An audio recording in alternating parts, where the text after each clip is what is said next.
Dubois, Shaw, Harmonsworth. God forgive me. Wickedness.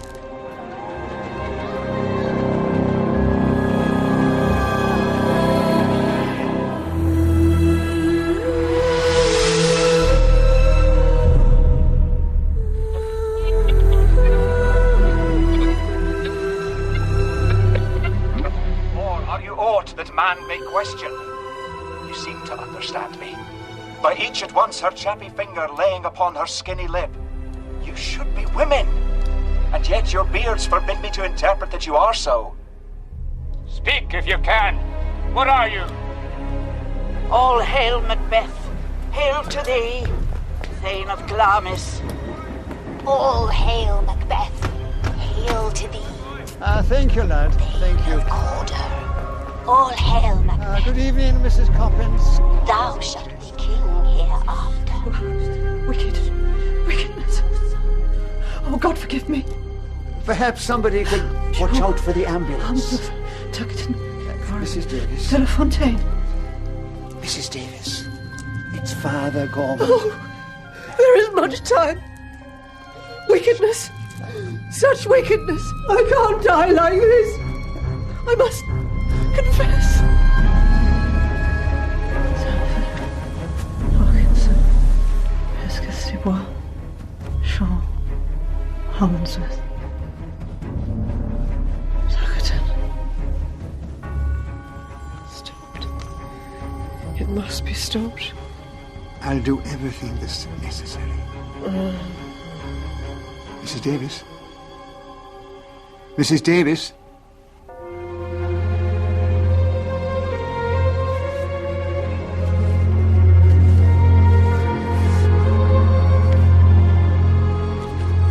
Is she? She's at peace.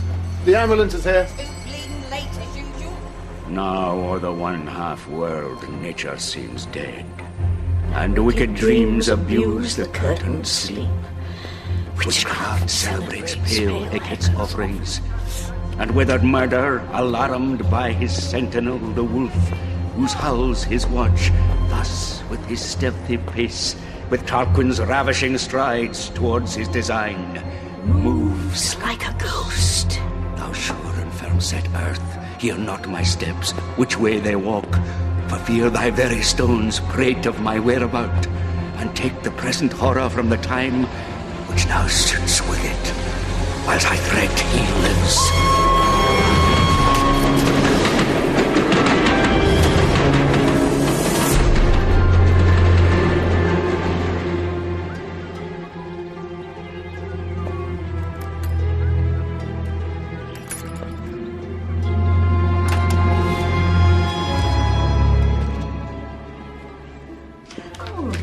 Thank you, Bertie, dear.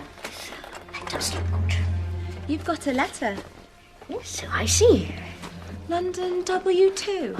Where's that? Paddington, I believe. Is it from a secret admirer? Hardly. Father Gorman's a man of the cloth, dear.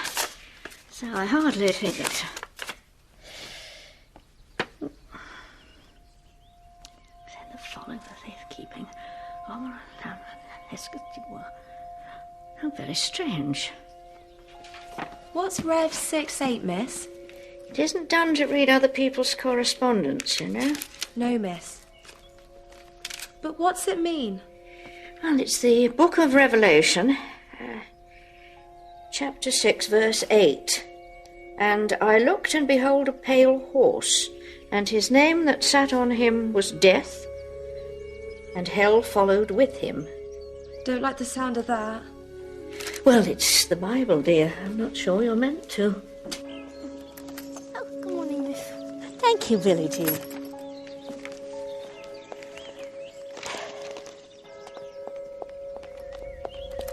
No, that can't be right. There must be a mistake. Miss? Whatever's the matter? Well, it's Father Gorman, the man who just wrote to me. He's been murdered. Inspector Lejeune, I've unseamed your padre for you, from knave to chops. Father Gorman. And? Well and truly coshed.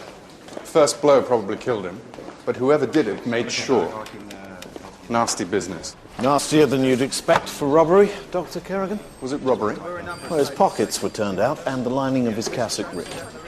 Well, they couldn't have hoped for much. Parish priest, in my experience, usually poor as... Quite. But they battered his head in to make sure. One would like to know why.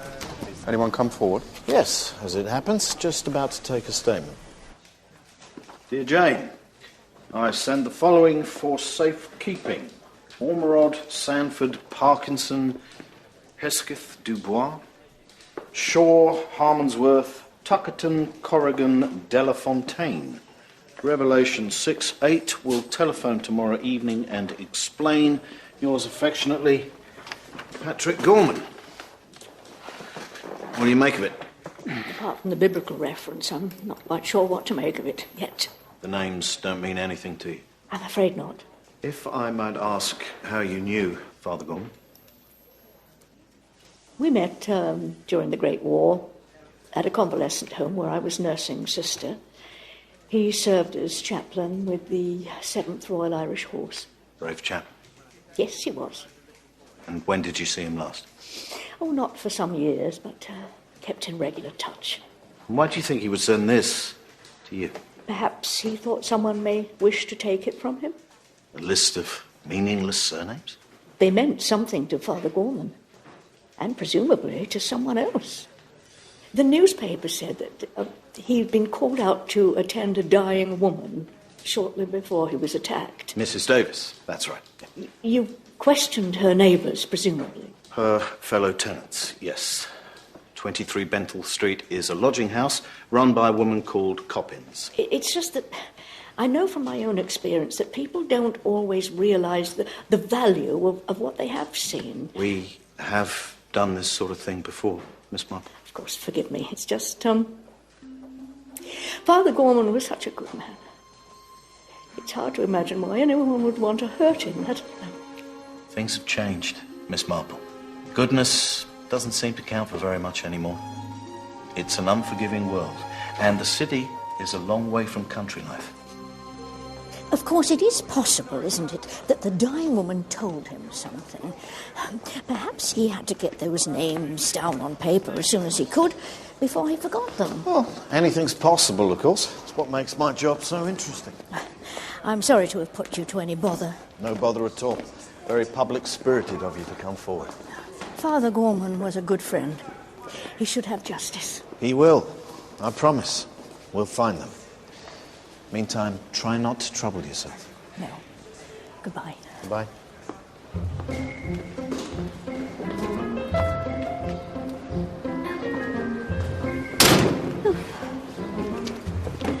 The officer said Paddington Station, ma'am.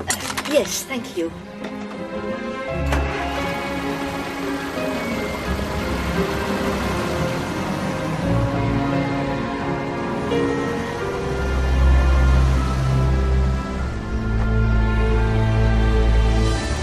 Driver. She was all right Monday week. She was all right when the gas man come on the Tuesday. She was all right on wash day. Then, that's right, she come down with the flu. I told her to rest up. Well, she would go out. It settled on her lungs. Well, what did she do, Mrs. Davis? Oh, till about a month ago. I think it was customer relations. Or research. Or some such.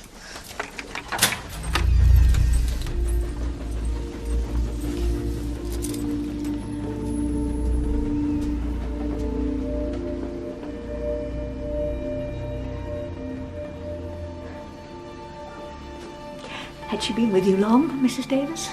About 6 months. Paid her rent regular. Seemed like a nice, quiet, respectable person. Though what more I can tell you, I'm sure I don't know. Not that I wouldn't be willing to help if I could. Oh, thank you, but I do need help. Oh, women know, they feel instinctively so much more than a man can know. Don't you think? When you brought Father Gorman to her, was there anything they said that was perhaps odd to you? Not odd, so much as... I heard her say something about wickedness. Wickedness? Did she? Yes. Well, they have to confess, don't they? Romans, before they die. So I suppose that was it. Was she an unhappy woman, do you think? Oh, I wouldn't say so. Businesslike she was, methodical. Nothing worrying her that you knew of? No. But there was that one time, about a month ago, she was in the hall by the mirror putting a coat on for work. If things aren't all they should be, it's better not to know, don't you agree? I'm sure that's right, dear. Everything I've done has always been perfectly straightforward. I've nothing to reproach myself with. What do you think she meant? I've no idea. It struck me at the time as being a queer thing to say. But people do come out with them. Oh, yes. Yes, they do.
Mr. Osborne? Yes? Jane Marple, I wonder if I might bother you for a moment.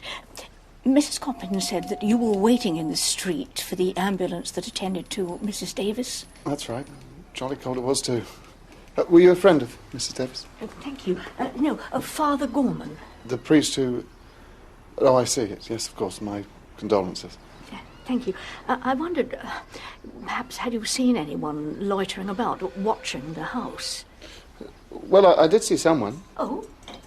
He was tall, about 50-ish, wore his hair rather long underneath his trilby. Oh, he had a sort of half-moon scar about here. Oh, yes. He struck a match, you see, to light a cigarette. That's when I noticed it. What was he doing? Just standing on a corner, smoking. Then the ambulance arrived, and I'm afraid I got rather caught up in all that. Did you tell the police? I did mention it to the constable. Not that he paid it much mind. They seem to think it's a straightforward case, Father Gorman. Robbery. Yes, they do, don't they? You don't? Well, you see, on the night he died, Father Gorman sent me a letter. He did? Just a list of names for the most part. Well, I shan't keep you any more, Mr. Osborne. I've disturbed you enough as it is. Oh, hardly. No, I'm just typing up my sales report for the office. Well, thank you, Mr. Osborne, thank you. Oh, not at all. If there's anything else I can do. Oh,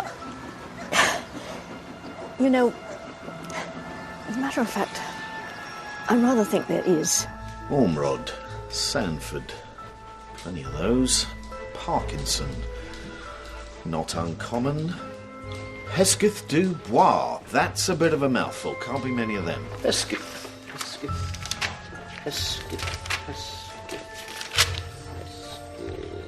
Ah, here we are, Hesketh du Bois. Lady, no less. Only one in the book. Outside line, please. Grosvenor 6457. Engaged. Oh, good afternoon. Is that Lady Hesketh Dubois' house? Yes. May I speak with her, please? Lady Hesketh Dubois passed away. Oh, I'm sorry. When was that? 6 months ago, earlier this year. Oh, well. To whom am I speaking, please? This is Mr. Mark Easterbrook. I wonder, could you tell me, do you remember her ever mentioning a place called the Pale Horse in Much Deeping? Not to my knowledge, no. No, I see. Well, I'm so sorry to have troubled you. Thank you very much. Bye.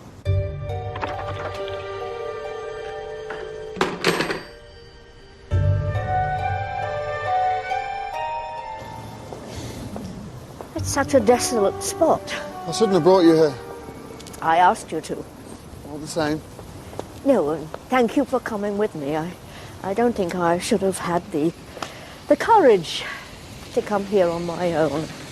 Somehow I doubt that. You seem quite brave indeed. I don't know about brave, but one must face things as they are. The truth, however awful, can never be as bad as one's imaginings. I suppose not.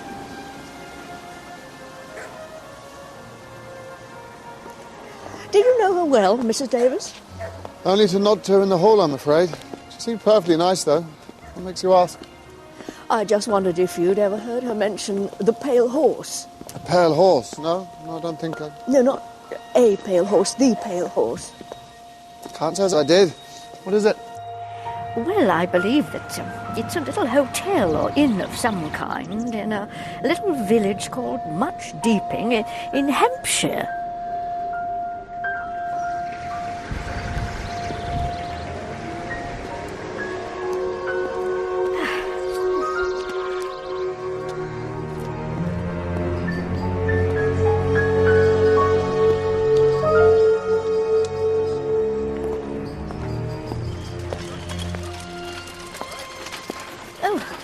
Hello? Hello? Back in there.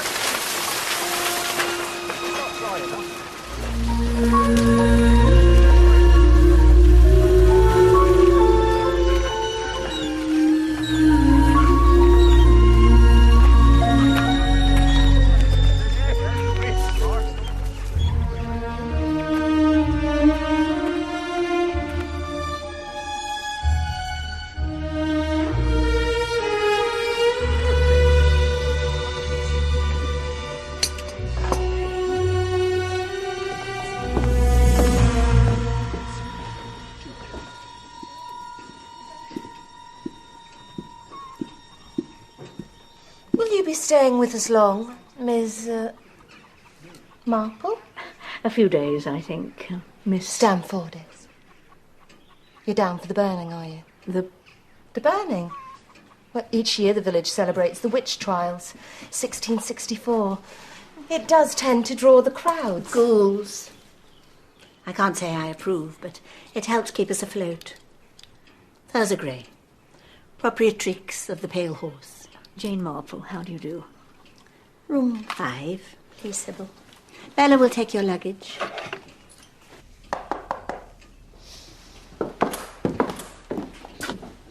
Oh, good afternoon, Captain Cottam. Afternoon. Mrs. Cottam. Settling in comfortably, I hope. Oh, yes, quite comfortably, thank you. Your cleaner, Bella, isn't it? Well, she came in yesterday to do the room. Yes. Well, we had the do not disturb sign on the door, and my husband likes to take a nap between 2 and 4, so if you could... I'll speak to her about it, of course. Thank you.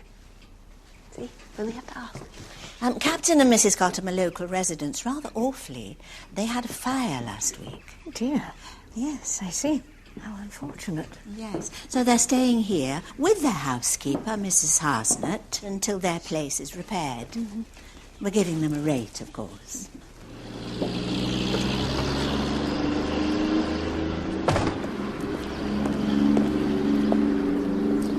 Fine. Mr. Easterbrook? Yes? Lejeune, sir. Frank Lejeune.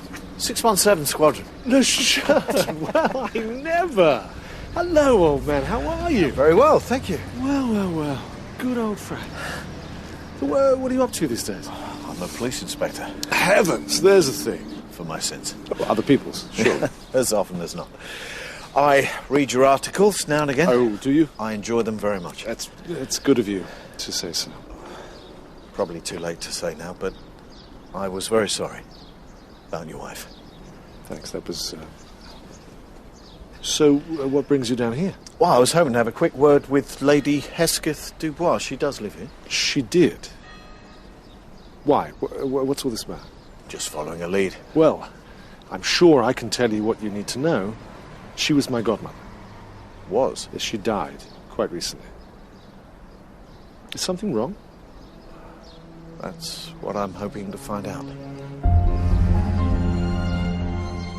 Well, What brings you to much steeping, Miss Marple?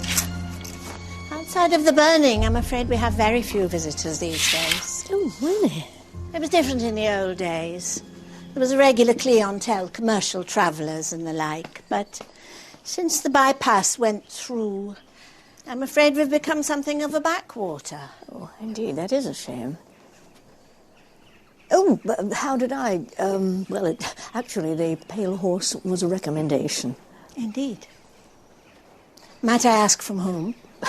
You might ask. As you wish. Oh, no, please, no, nothing mysterious at all. It's just friend of a friend. I'm afraid when you get to my age, names quite hard to place, Miss Gray. Of course. And it's Mrs. Gray. At least it was. He died. Oh, I'm very sorry. Oh, well. Now, the first sitting for supper is usually at 7:30, though with the burning, this evening we're laying on a Renning buffet from 7 in the lounge. I see. It's tonight, then, is it? The burning? It is. If there's anything else you require, anything at all, the telephone will connect you with reception. Meantime, I hope you have a very pleasant stay. Oh, I shall. Thank you. Yes, indeed. Thank you.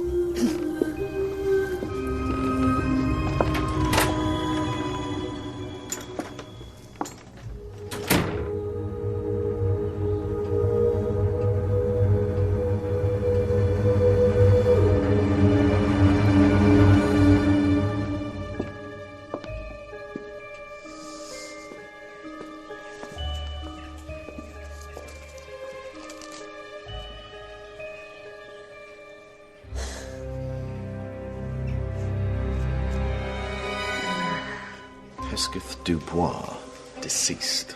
Seriously, Lejeune, do you really think this has a bearing on the death of Father Gorman? Possibly.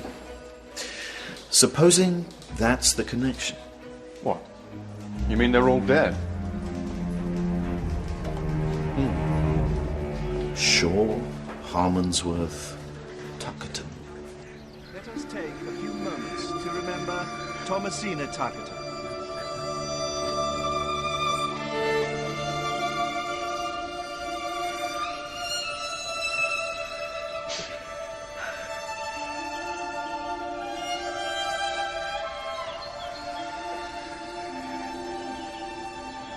Mrs. Tuckerton!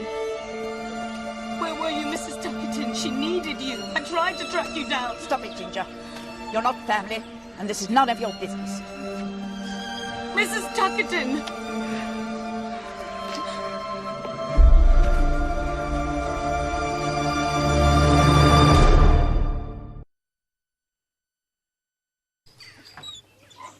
Oh, Miss Marple, what can I do for you? Well, I thought it would be useful to your inquiry to know that Lady Hesketh Dubois, one of the names on Father Gorman's list, died 6 months ago. Of an inflammation of the brain?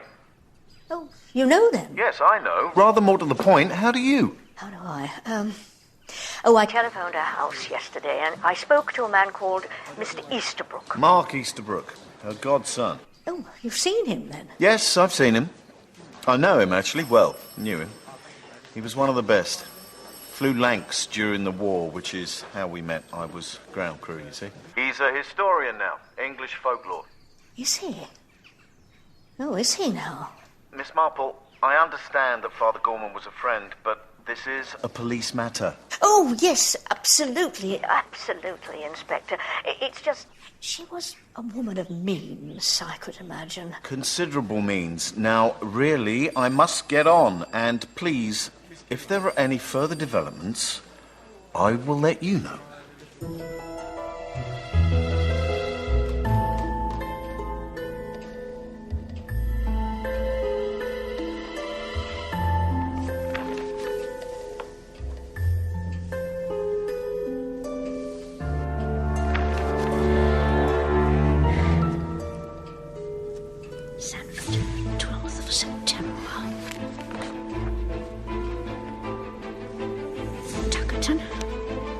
Is there something I can help you with? I was just wondering how busy you were in the spring.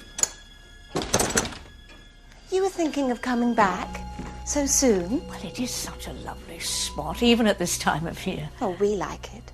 Yes. Have you been here long, Miss Stamforders? Yes, we've been here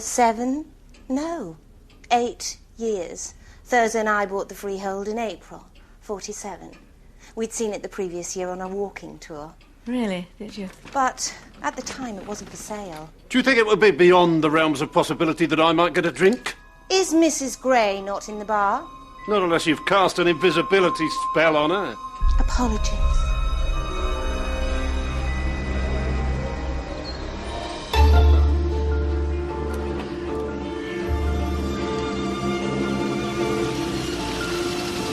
Hello. Need some help? Is this the way to much steeping? I hope so, Miss, Corrigan. Ginger Corrigan. Mark Easterwood. I need to get to the Pale Horse. Me too. Would you care for a lift? Yes.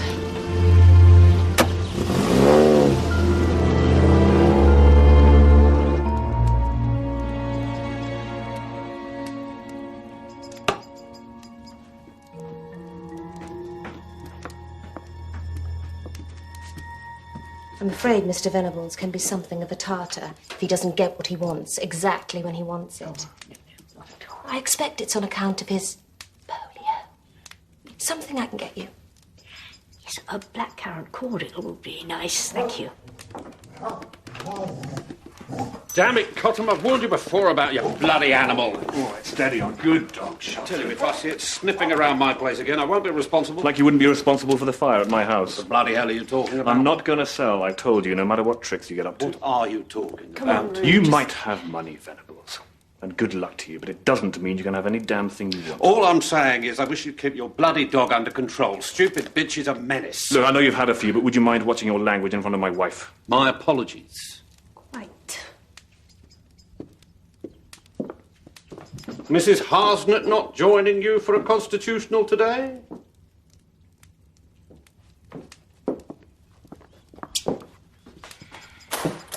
Sorry, never a dull moment. Oh, you were going to tell me about how you and Mrs. Gray came to the Pale Horse. It was a bad winter. The village had been cut off by snow. And the landlord's wife... Yes. He'd been called to Market Basin, you see, the landlord. Had he? Yes, yes, I see. Found her at the bottom of the stairs. A fall, they said. Though I should think it was the cold that did for her in the end. How terrible. All that time in the dark. And the pain. Well, a broken pelvis. You can imagine. The cold seeping into her. But come the thaw, he put the place on the market. And here you are. Yes.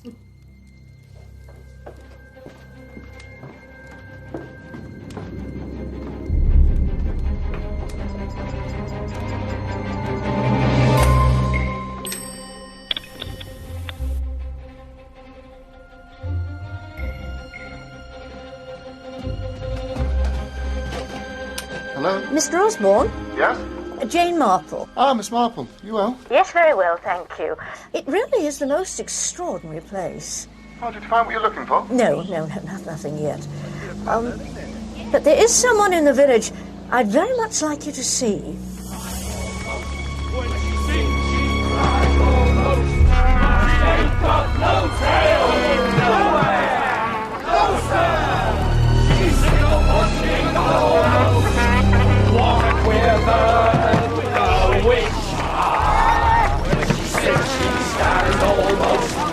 Quite something, isn't it? Yes, it is. Quite something. Mr. Easterbrook. Mark Easterbrook. Jane Marple. How do you do? May I introduce Miss Corrigan? Ginger, hello. It's my first time in much steeping. Thrilling, isn't it? Rupert Cottam, how do you do?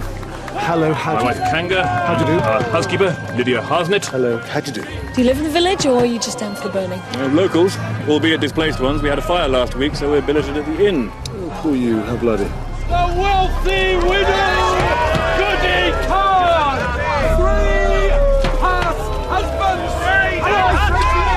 Yes! Where are they?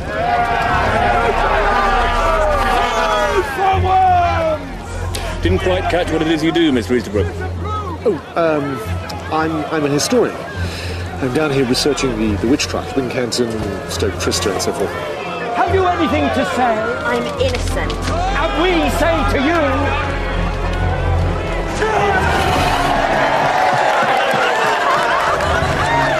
There's a brass in the church you might care to see, Mr. Easterbrook. Paid for by the villagers in remembrance of Goody Khan. Mrs. Harsden's late husband was vicar of our little parish, made something of a study of it all, I believe. Who's Goody Khan? Well, it's Goody Khan, whose memory the villagers are honouring tonight. The witch? She was accused by the squire of having unnatural traffic with the devil. She was. Although, in truth, I think the squire was really after her land. She was tried, found guilty, and hanged. From the old willow tree, over there. Burnt at the stake, surely. Actually, Miss Corrigan, the vast majority of witches were hanged. And it wasn't the clean drop used nowadays, I can tell Really, you. Rue, must you? Don't know if you've ever seen anyone being throttled. Might be about to. Not a pretty sight, all I was going to say. Cripes. Well, people still say that good old Goody is making her way home at a cock's stride, and that when she reaches the farm, the whole village will go up in flames.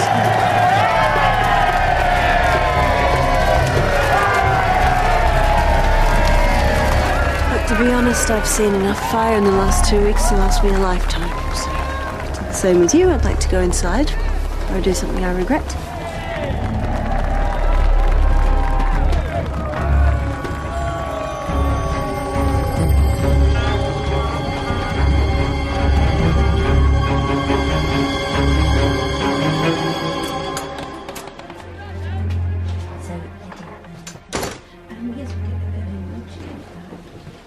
Good night. Oh, good night.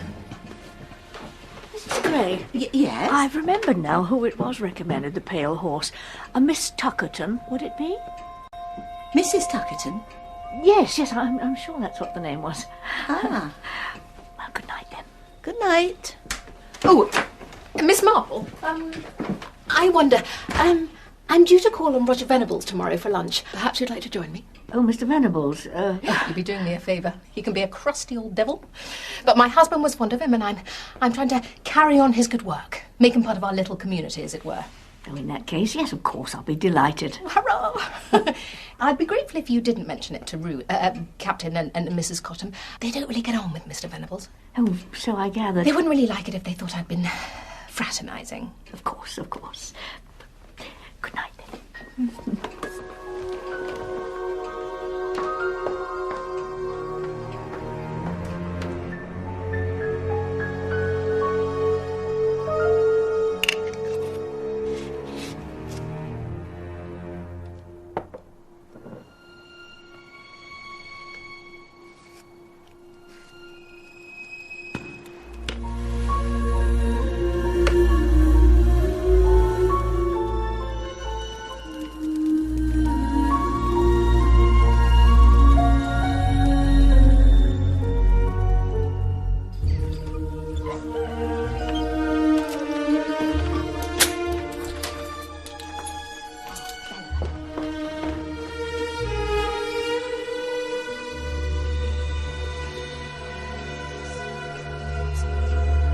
Good morning, Mrs. Gray.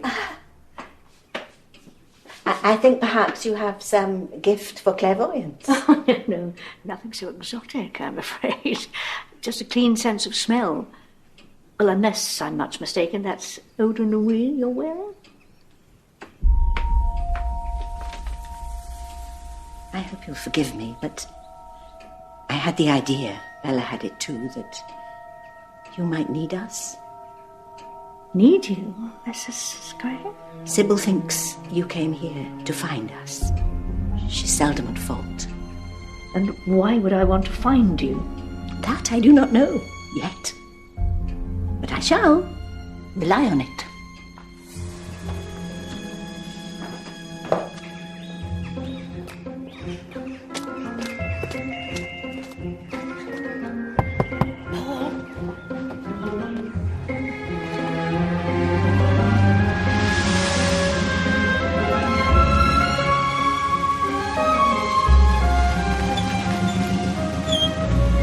Last night at the burning, you're sure it was him, Mr. Venables? Yes. Heaven knows what he's done to himself since. Oh, the wheelchair. Huh? You know, from all I can gather, he's been unable to walk for some years. Really? You sure? I could have sworn that was the man I saw. Could you have been mistaken, perhaps? I could have. It's possible.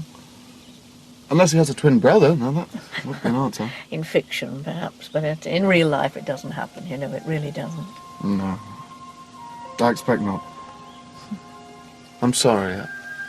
I can't help but feel like I've wasted your time. Oh, no, please, don't think that. Not at all. Your Father Gorman. Someone should answer for it. They will. They will.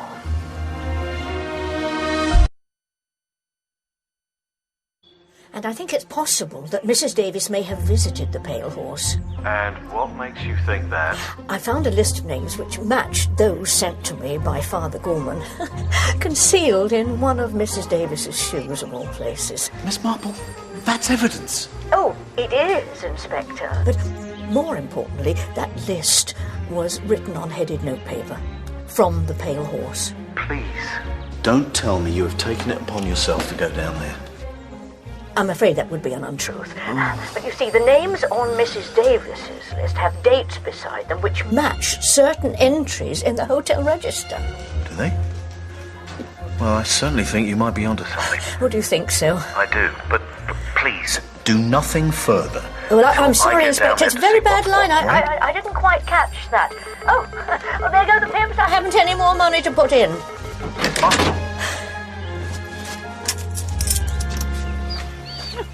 Good morning. That's just gone. Ringworm. Frightfully catching. Don't want the other dogs getting it. Oh, no. All yourself. This wretched stuff makes the fur fall out, leaves a bare patch for a bit. But it'll soon grow back, won't it, old dog? Ready for the op? Oh, yes, indeed. I'm going to show Miss Marple round the church. Ah, very nice too. Yes. Have you worked long for Captain Cottle? 2 years, nearly. After my husband died, they were kind enough to offer me a position. Your husband was vicar here, I understand. Yes, he was. Yes, Philip had been a missionary, you see, in West Africa. Malaria. Weakened his heart, I think. Over the years, last attack wasn't strong enough to... No, I am sorry. I hope you don't mind, but I've asked Miss Corrigan to join us. No, not at all. Good morning, Miss Corrigan. Oh, do call me Ginger. Everyone does.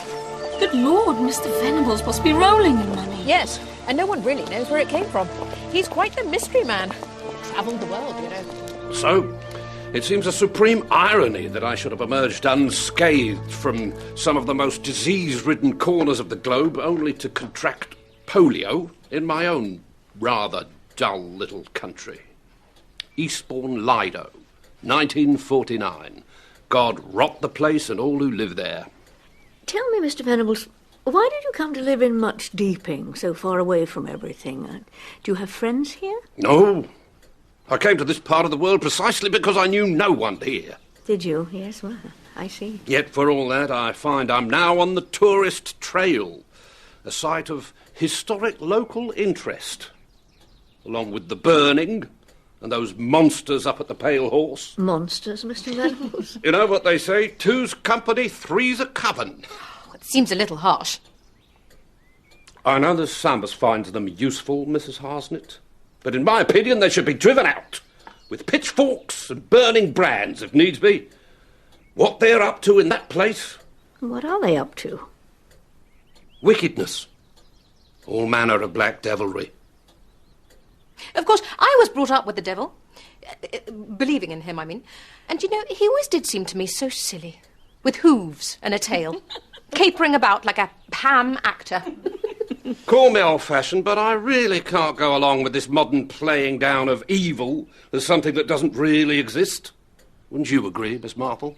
Oh, yes, indeed I do. And evil is powerful, sometimes more powerful than good. It's there. It needs to be recognised and fought. Fought, Miss Marple. Otherwise, we go down to darkness. Last night, Miss Marple, did I hear you right? What's that, dear?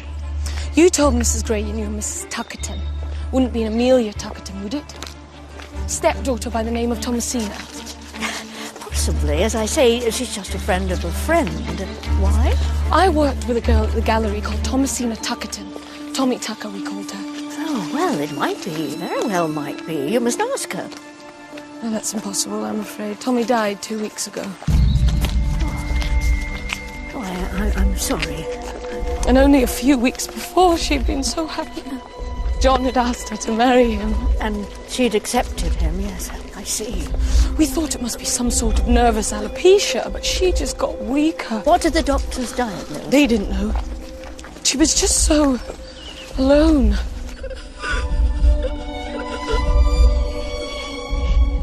Her stepmother was on a cruise, so there was only me and John to look after her. And then, in the end, only me. She didn't want John to see her like that. Where's her father? Oh, he died himself less than a year ago, not long after Tommy's 19th. I finally ran her stepmother to ground in Rio. It was all I could do to persuade her to come back for the funeral. There was bad blood between them. She said John was only after Tommy's money. She was a wealthy girl. Oh, she would have been. Her father left her a fortune to be held in trust until Tommy was 21. Or until she married. That is so often the way. It goes now, I suppose, to the stepmother. Yes. Yes. That, too, is so often the way. There you are. I was wondering where you'd gotten to. Why? What's to do? Well, Mrs. Gray's showing Mr. Easterbrook some of her books, and as a consequence, we've been invited to tea in her sanctum sanctorum. Apparently, it's in the old courthouse where Goody Khan was tried.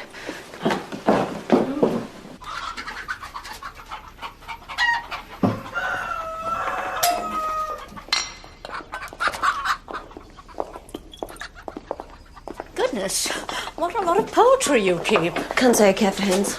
Mostly cockerels, they be. Table birds? Them's useful to us. Whatever they are, I don't like them. Damn things look at you as if they know what you're thinking. Perhaps they do, Mrs. Cotton. I mean, this is interesting. Oh. Yes, this is powerful.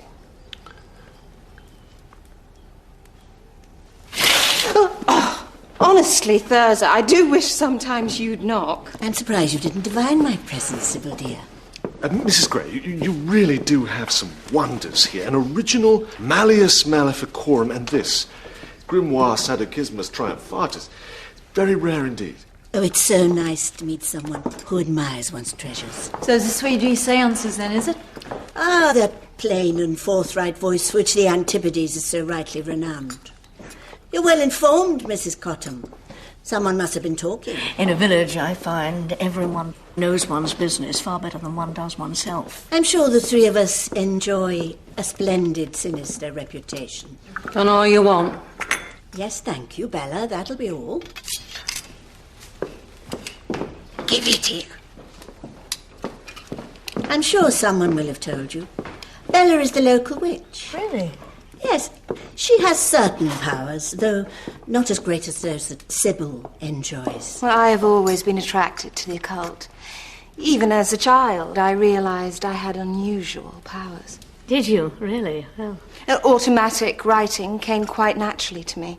I didn't even know what it was. I'd just sit there with a pencil in my hand, not have a clue what was happening. Automatic writing. Now, the difference between that and mindless scribbling is... interpretation. Ah, yes, of course. You don't believe any of this, do you, Miss Marple? But you do, don't you? I don't believe, Miss Marple. I know.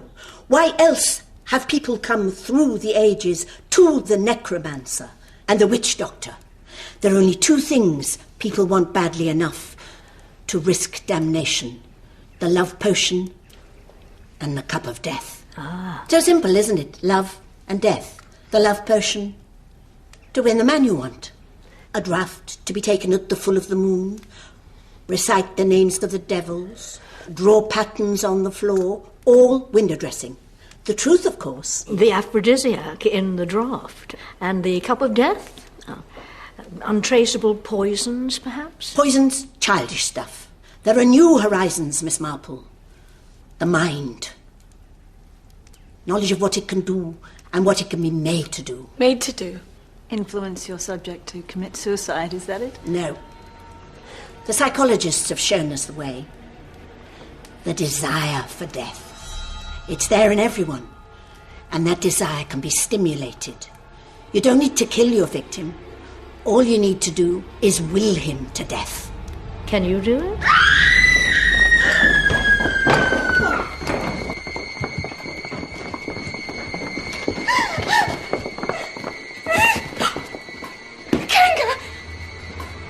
Oh my God! Lydia, what is it?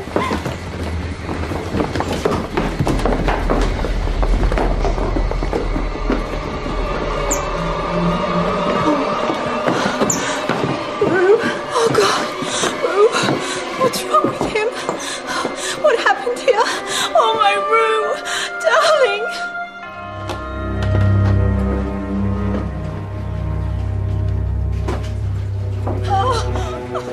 Excuse me, sir. Good heavens, Lejeune! What are you doing here? With you in a moment. When I got back from lunch with Mr. Venables, Rue had... Oh. Captain Cottam had already retired. It was his custom to take a siesta at that time of an afternoon. I took him a cup of tea at 4 o'clock. Yes, around then. And, that's when I found him.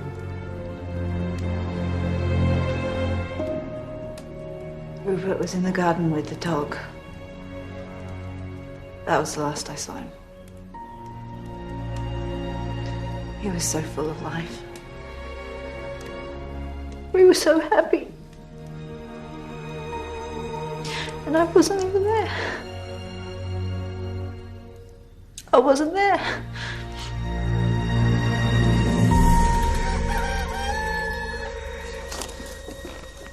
Hello. Oh, hello. Thought you might like this. Oh, thank you. You've been seen? Yes. Though what the police think, I can tell them. There's no suggestion there are any suspicious circumstances. Not so far as I know. I've been meaning to ask. How was it you heard about the Pale Horse? It's my field. English folklore. Yes, of course. What's your interest? Oh, just idle curiosity.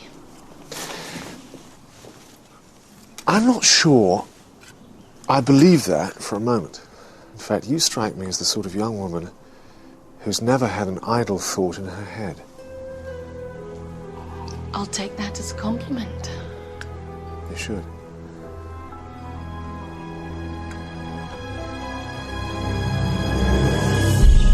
I thought it best we meet somewhere where we could talk in private. Now, I've asked the local pathologist to pass his findings on, but first impressions are Captain Cottam died of natural causes. Natural causes? His heart. It would appear he'd been exerting himself, after a fashion. I understood he'd gone for an afternoon nap. It's possible he may not have been having 40 winks by himself. Oh yes, well, I see.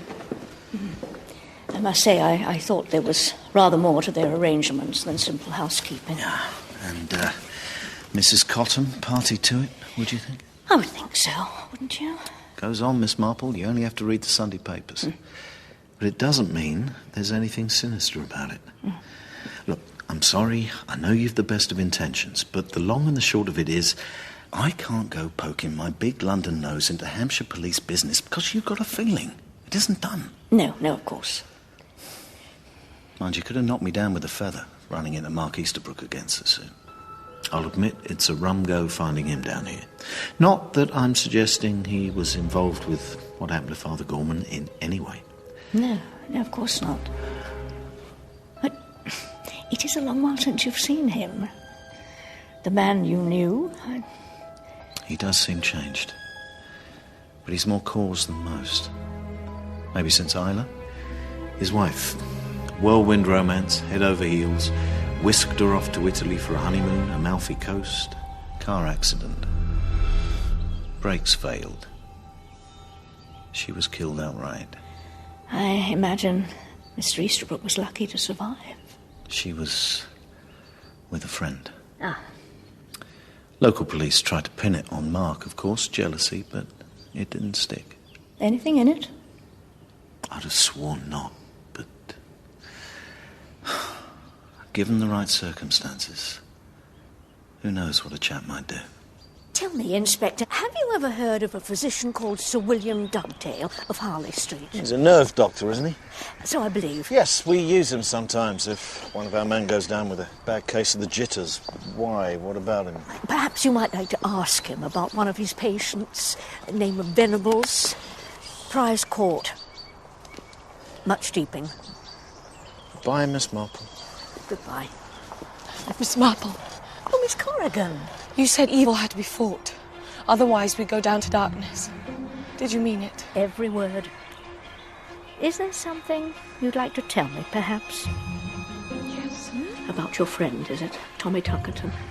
You're worried that her death was perhaps not entirely a natural one.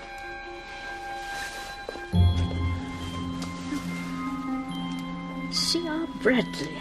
I found it at Tommy Tuckerton's house. Her stepmother had it. That's what led me here. Charing Cross 6502. Have you tried to contact Mr. Bradley? I'm ashamed to say I was afraid to, on my own. Well, there's two of us now. Two of us? Yes, you see, I too lost a friend, a very dear friend. His name was Father Gorman. And somehow the Pale Horse, perhaps with the help of Mr. Bradley, is at the heart of it. And now with Captain Cotham's murder. Murder? I thought a heart seizure.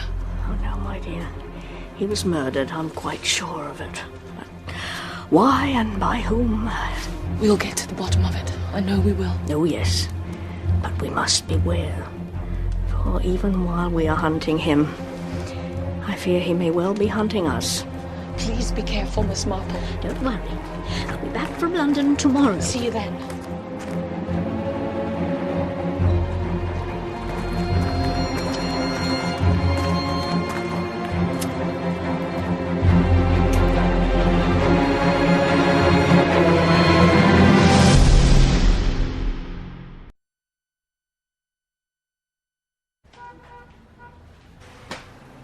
Oh, dear lady, how may one be of service? Oh, thank you. Well, I'm not sure how this is meant to work, Mr. Bradley.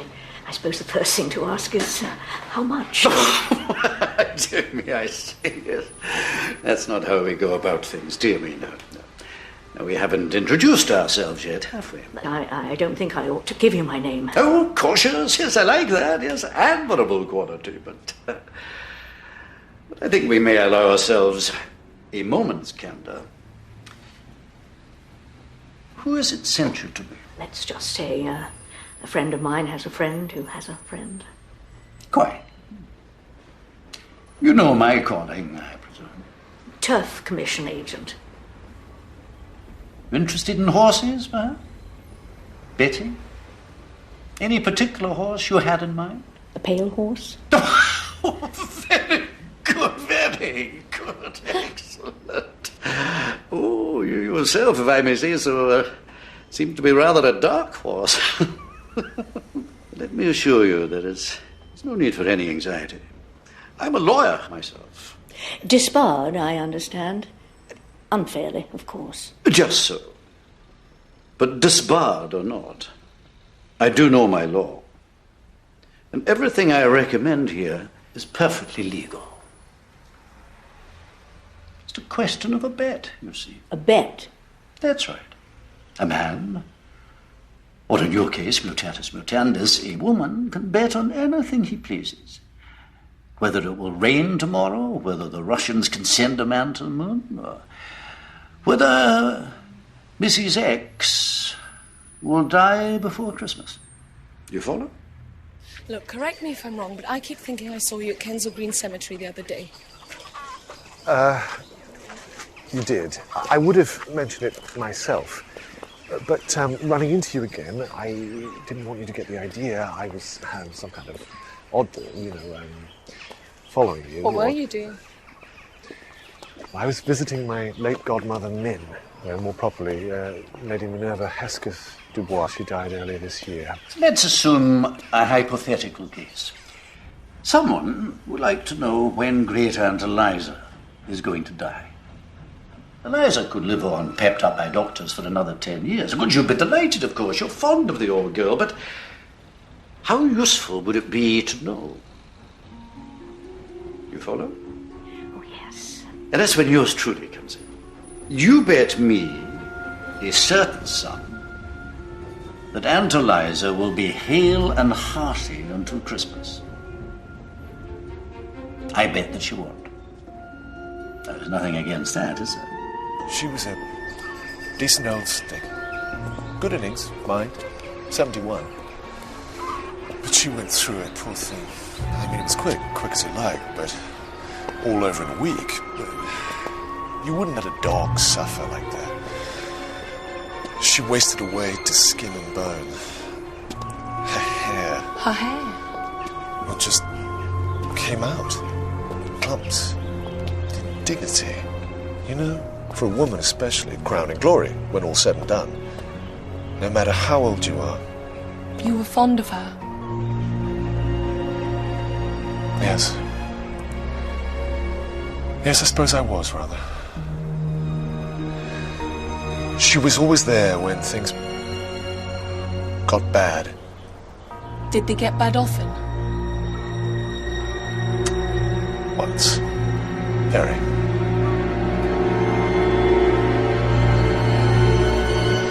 Draw up a contract, sign it. I give you a date. I say that a fortnight from that date, Aunt Eliza's funeral service will be read. You say it won't. Supposing you lose. Well, I pay up, naturally. And if you lose... Supposing I don't pay up. I really shouldn't advise that. I'd like to think about it. Of course, by all means, yes. Never rush into anything. No, if you decide to do business, you come back and we'll go into the matter more fully. No hurry in the world. No hurry at all. Where does the pale horse fit in? More things in heaven and earth, Horatio, than are dreamt of in you. Don't ask me how they do it. I don't know. But rest assured, whatever it is they do, it works.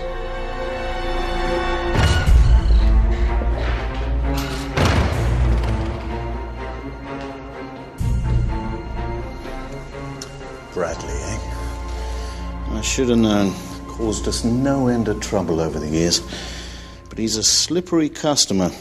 Knows every legal dodge in the book, somehow always stays just the right side of the line. But we were talking about murder, organised murder. And that's partly what I can't square.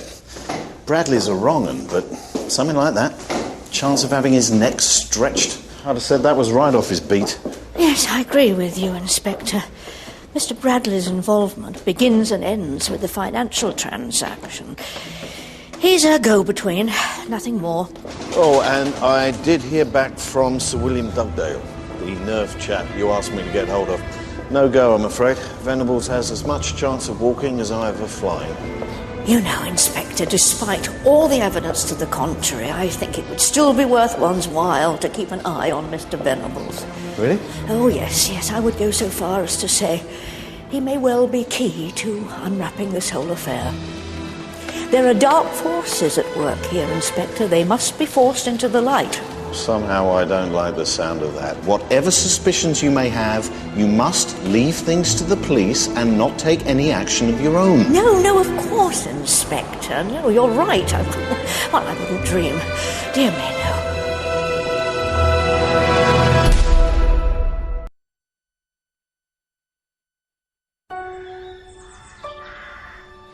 According to the tale I put on Bradley, he left yesterday in his lunch hour to deliver a letter to an office on the other side of town. Now, the place looked derelict, but we've run it down. Registered offices of Customer Reactions Classified. Some sort of market research outfit. The Registrar of Companies lists the director as an Ian Morris Noon, with an E. Oh, Well, it would be, wouldn't it? I mean, it's a front, obviously. But Ian Morris Noon. I am Noon. I am no one. Or I'm number one, both, probably. Well, that man's got a sense of humour, then. And it would seem to confirm your instinct that Bradley's just the middleman. Forgive me, but wasn't there some mention of consumer reactions with regard to Mrs. Davis? Yes, but the neighbours say that no one's been near nor by the office in months. You really think that Pale Horse is connected? Don't you? It's a big jump from putting on scare shows for the gullible to actual murder. All these people who died, presumably somebody profited by their deaths. Oh, yes. Lady Hesketh Dubois left about 50,000. Niece and nephew inherit. Both could do with the money, but both were abroad when she fell ill. Thomasina Tuckerton, her father left a very large fortune, but since she died unmarried before the age of 21... It reverts to her stepmother. And it's pretty much the same story with the whole list. Yes. I think it's time we spoke to Miss Corrigan. Why?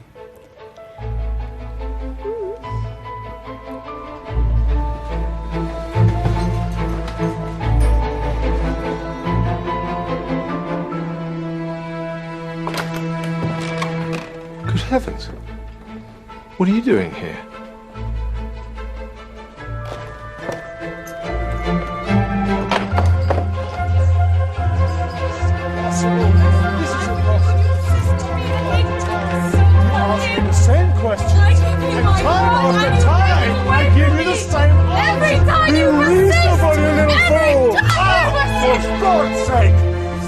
For God's sake, woman!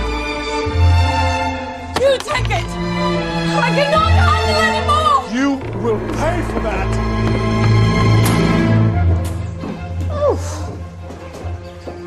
Oh, Miss Corrigan.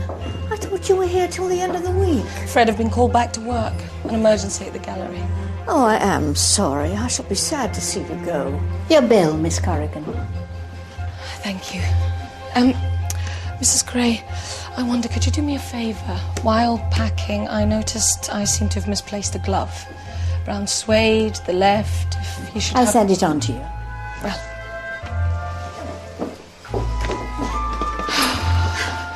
Goodbye, then. Bye-bye. Goodbye. Safe journey.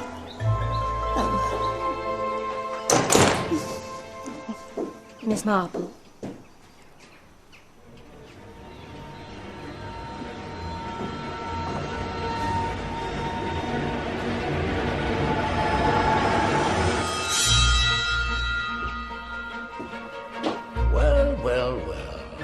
Now, try not to worry.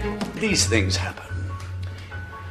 If she won't play fair, well, you're not really left with much of an alternative, are you? Obviously, with the time factor, that will have to be reflected in the size of the bet, but you just leave that with me. Thank you. No, thank you.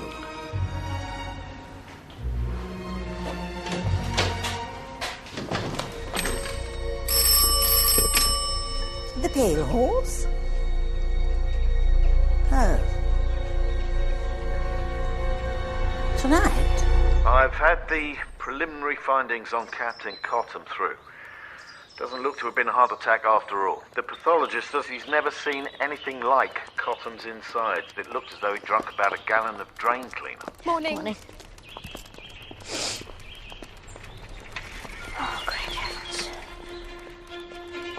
Of course. Yes. Oh. Now I see.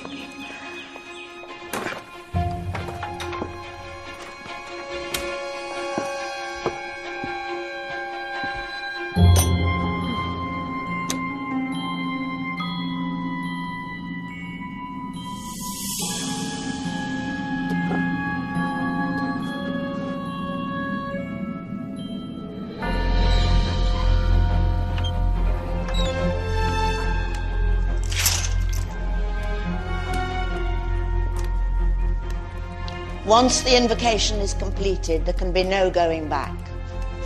Death will have its dominion. You are resolved.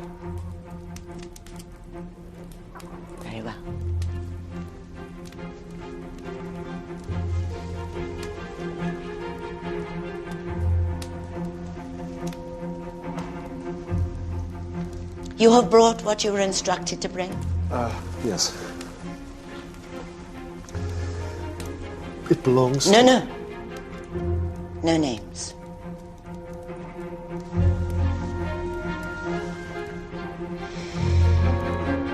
Oh, yes. This is most suitable.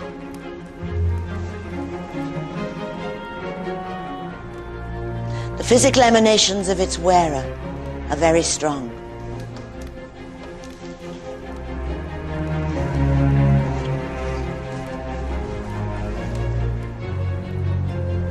Sybil, we're ready for you.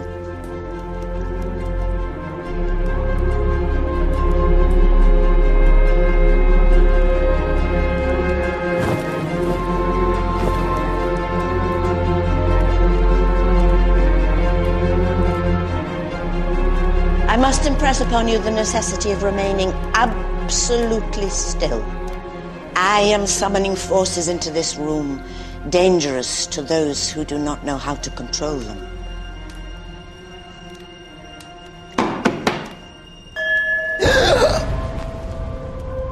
I am here. Is that you, Macandal? I am Macandal.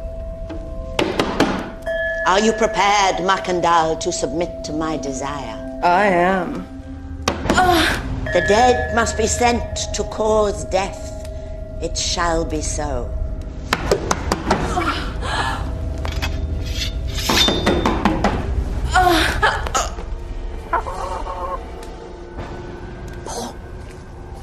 Paul. Well, did you get a look at his legs? No, I didn't, but I think I know how he's been doing it. You do? Yes, let's just watch for a while.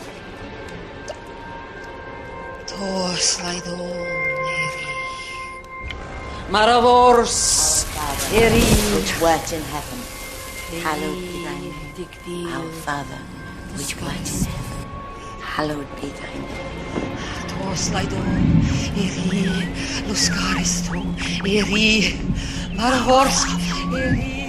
Which wert in heaven, hallowed be thy name.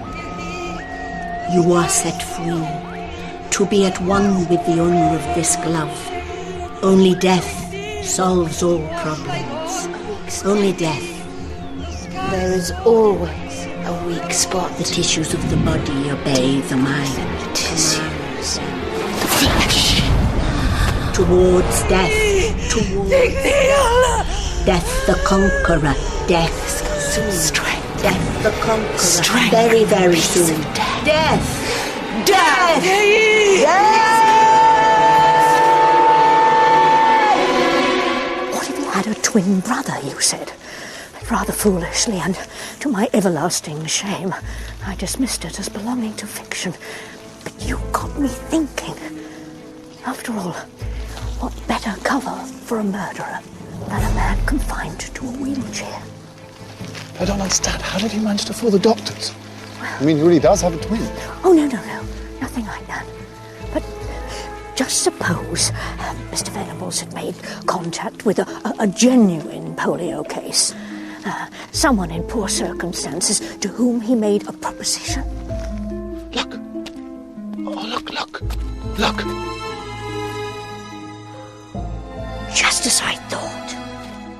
Well. Brilliant, Miss Marple. You see? It's the genuine sufferer passing himself off as Mr. Venables, who visits the Harley Street specialist to be examined. And there you are. As far as the world is concerned, Mr. Venables is a hopeless invalid, while in truth, he's able to come and go as he pleases. I thought that had to be an answer of some sort, but do you think it's enough? I mean, it's just my word. Well, we'll have to see what Inspector Lejeune says, but I suspect we may yet have to make a little magic of our own in order to expose him.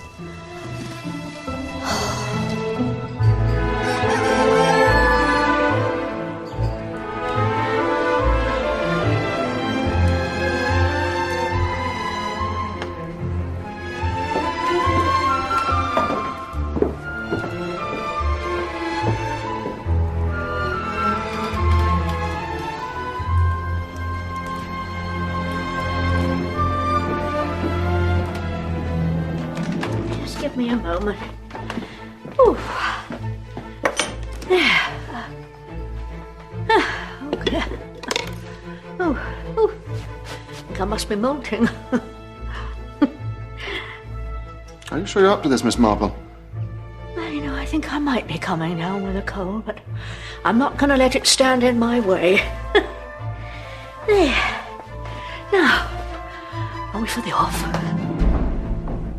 Inspector, I think I'd like to know what the hell is going on. You come in here, you commandeer my hotel. It's a damned outrage. Actually, Mr. Venables, I believe there's a matter on which you might be able to assist us. Really? And what might that be? On the 5th of March, a parish priest by the name of Father Gorman was murdered in Westbourne Street, Paddington. Is that so? I must confess, now the moment's here, I'm more than a little nervous. I must admit, I'm somewhat apprehensive myself. My only regret is I wish I could be there to see the look on his face. Yes, but we must follow Inspector Lejeune's advice.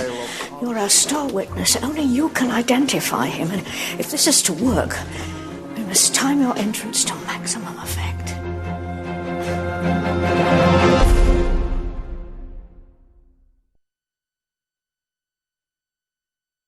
You see, Father Gorman had been called out that particular evening to attend the deathbed of a Mrs. Davis. She had become unwittingly entangled in a criminal organisation which specialised in the removal of unwanted persons for a substantial fee. These removals were ostensibly brought about by what might be called psychological means, so the victim dies a perfectly natural death. Do you really believe that? The headquarters of this organisation is said to be a place called the Pale Horse. Further Gray's nonsense. You really believe she spouts some mumbo-jumbo and as a result somebody dies? Oh, no, Mr. Venables. Cause of death is much simpler than that. Thallium poisoning. What did you say? Poisoning by thallium salts. Only the killer was at pains to disguise that fact. And what better method than a pseudo-scientific psychological setup, full of modern jargon and reinforced by old superstitions? Thallium salts is, I don't think I've heard of that one. No, it's extensively used as rat poison, and more specifically for animals with ringworm. Odourless, tasteless, it's obtained quite easily. In fact, I think that Inspector Lejeune retrieved a jar of it from your house only this morning. I know nothing about that. Nothing at all. Oh, your enterprise is very well organised, Mr. Venables. Financial details arranged by a debarred solicitor, name of Bradley. Mr. Bradley has an office in town, and prospective clients who want rid of a wealthy relative for their own gain visit him there and do business. Well, that is to say, there is a bet made on whether someone will die within a stated period. When Mr. Bradley wins his bet, the money has to be paid over quite promptly, or something unpleasant is liable to happen. That's all Mr. Bradley has to do. Make a bet. Simple, isn't it? It would certainly seem so. Oh, it is so, Mr. Venables. For barring the depositing of certain monies, together with the name of the intended victim, to a certain address, that's the end of Mr. Bradley's role in the affair. Miss Marple. Thank you, Inspector. The client then comes here to the Pale Horse, where a show is put on by Mrs. Gray and her friends, which usually impresses in the way it's meant to. I hope you're not suggesting that I'm involved in all this. Oh, no, not at all. Well, not in the actual killing, although that's certainly the impression you like to give Mrs. Gray, isn't it? Cat got your tongue, Mrs. Gray? I thought as much. For all that you enjoy letting people think you really do have power over life and death, like Bradley, your involvement was merely so much pantomime. Pantomime? Financially rewarding, no doubt, but pantomime all the same. How dare you? Oh, I dare. You see, this whole rigmarole you lay on down here is simply part of the murderer's grand design. It's a failsafe. Like Bradley, another way of keeping the real killer at one remove from everybody else. And if anyone should go to the police with wild tales of murder being committed by black magic, well, We'd as soon phone the funny farm as Scotland Yard. You mean people really have died? Oh, my God. We didn't know. Tell them, Thurza. We didn't even know who it was we were meant to be cursing. Well, not their names. And there was never any money involved. Tell them, Thurza. Oh, for God's sake, Sybil. How else do you think we've kept afloat since the bypass went through? Do you think all of this just pays for itself?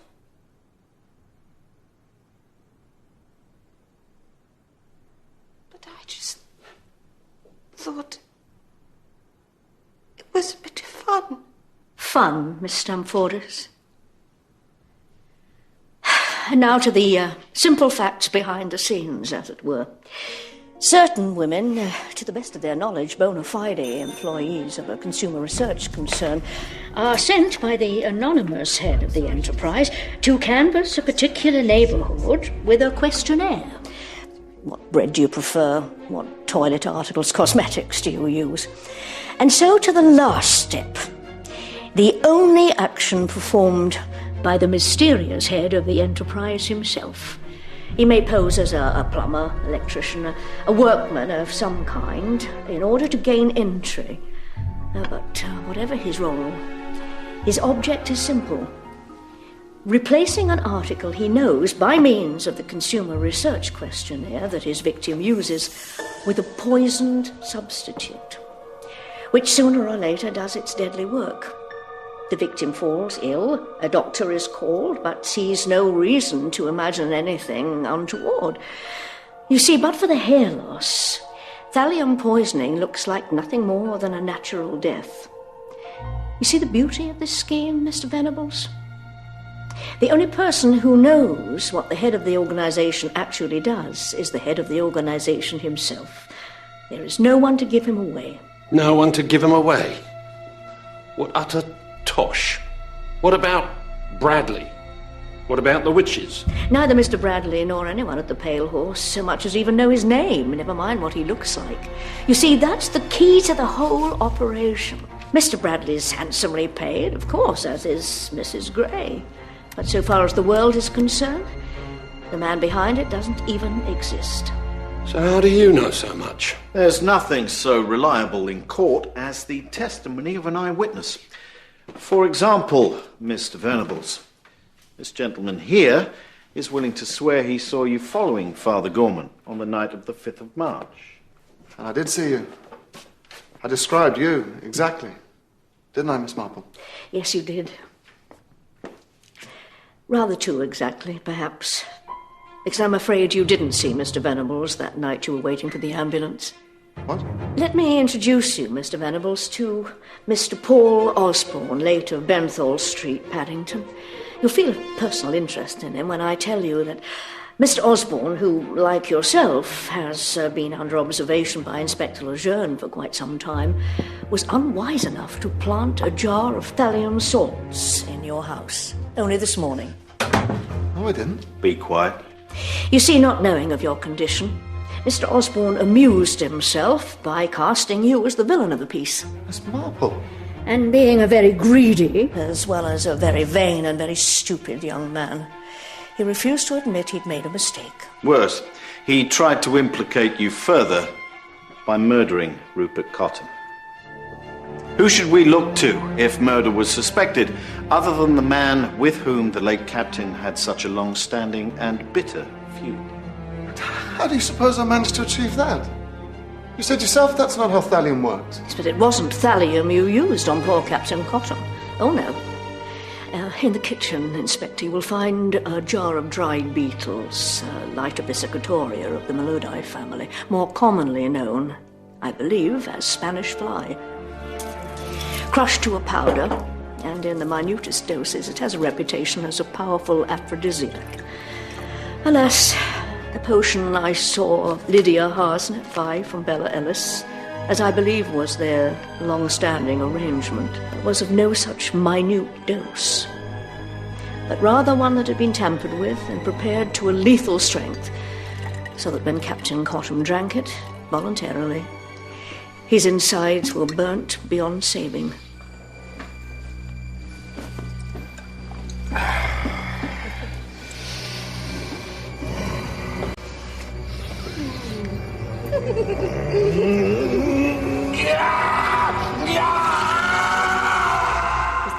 case, Mrs. Harsnett. Lydia? Kanga, I'm so sorry. Rue insisted. We'd used it before. Well, you know we had. You wicked, wicked boy! How could you? Even then, one couldn't be sure that Paul Osborne was the brains behind it all. The mysterious head of the enterprise. Not without saying how he was going about it. So, we asked Mr. Easterbrook to commission a little murder of our own. As Inspector Lejeune says, there's nothing so reliable as an eyewitness. Miss Corrigan? This brave girl put her life at risk. Is this the man who came to your door this morning to read the meter? Yes. That's a lie. It's her word against mine. You've not one whit of proof. Oh, we have. Officers were watching Miss Corrigan's flat. You were seen entering and leaving the building. You're lying! If that were the case, you would have arrested me there and then. And Miss giving you a chance to plant thallium salts at Mr. Venable's house. Miss Marple thought you might go for it. And you did. Hubris, Inspector. The arrogance of a murderer who's escaped justice for so long he thinks no one will ever catch him. You have no idea what you're talking about. Oh, perhaps you're right. Perhaps it was another Paul Osborne who was imprisoned at the age of 12 for murder, having poisoned his stepfather. Too young to hang, he was detained at His Majesty's pleasure until he was deemed cured and ready for release. But he was not cured, for there was nothing wrong with him in the first place, beyond a greed for money and a propensity for wickedness. And for that, I'm afraid, there is no cure. Save one. You dare to call me stupid? If you had any idea what I've done. Oh, I know what you've done, Paul. You killed Father Gorman.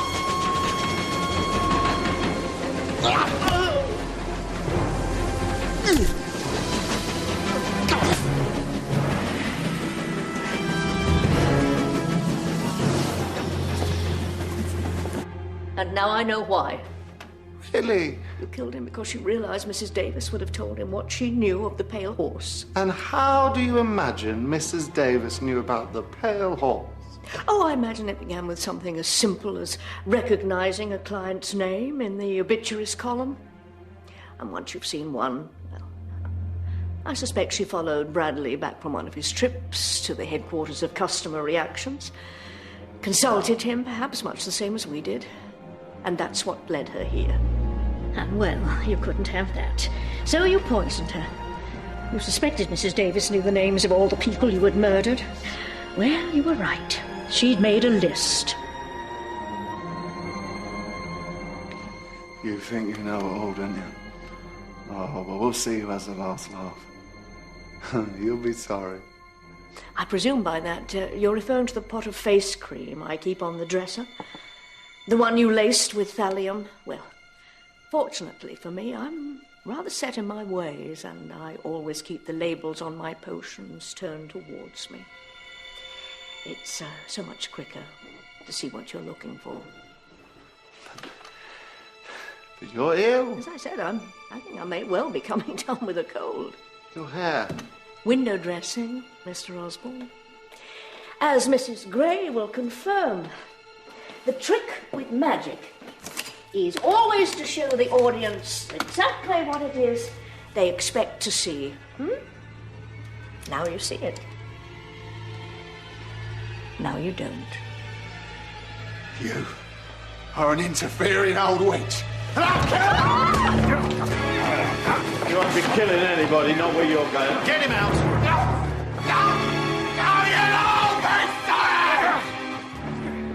Not as sorry as he'll be, I fancy. My apologies, Miss Marple. No, Inspector. Not at all. Oh, you know, I rather think I'd like a brandy. I'm astounded, Miss Marple. I had my mind firmly set on Mr. Venables. You might have given me a hint. Well, I couldn't afford to give any hints, I'm afraid. One has to play these things very close to one's chest. In truth, we didn't have very much to go on, which is why we staged things the way we did. With Mr. Venables' cooperation, of course. Most fun I've had in years. We had to lead Osborne up the path, then turn on him suddenly and hope to break him down. Look! Oh. Just as I thought. And it worked. But when did you begin to suspect him?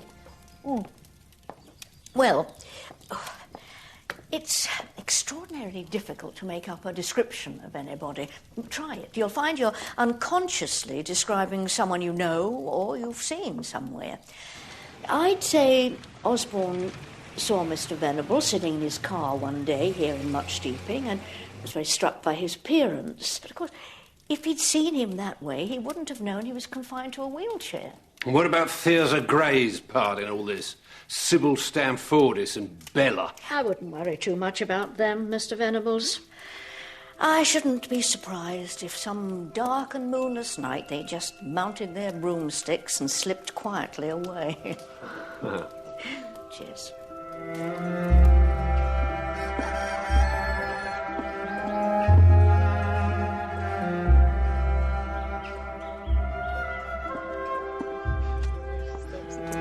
Well, Miss Corrigan, good to see you looking so well.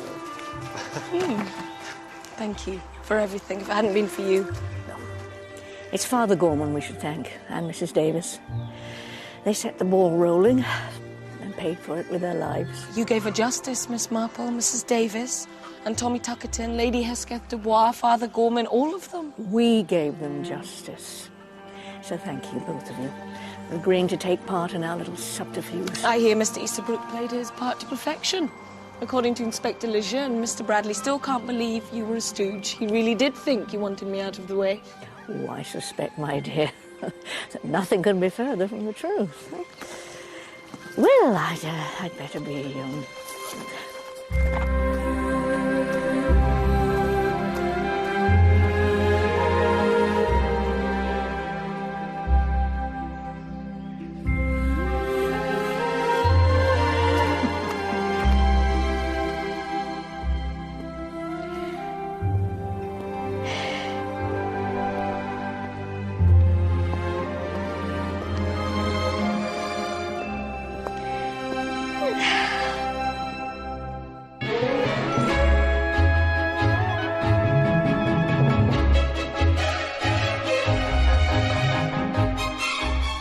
Series 1 to 4 of Agatha Christie's Marple, starring Geraldine McEwen and Julia Mackenzie, is available now in a DVD collection. While tomorrow night, after more than 25 years on the air, there's a poignant end in store for the bill, but not everyone is feeling sentimental in the last ever episode, tomorrow at 9.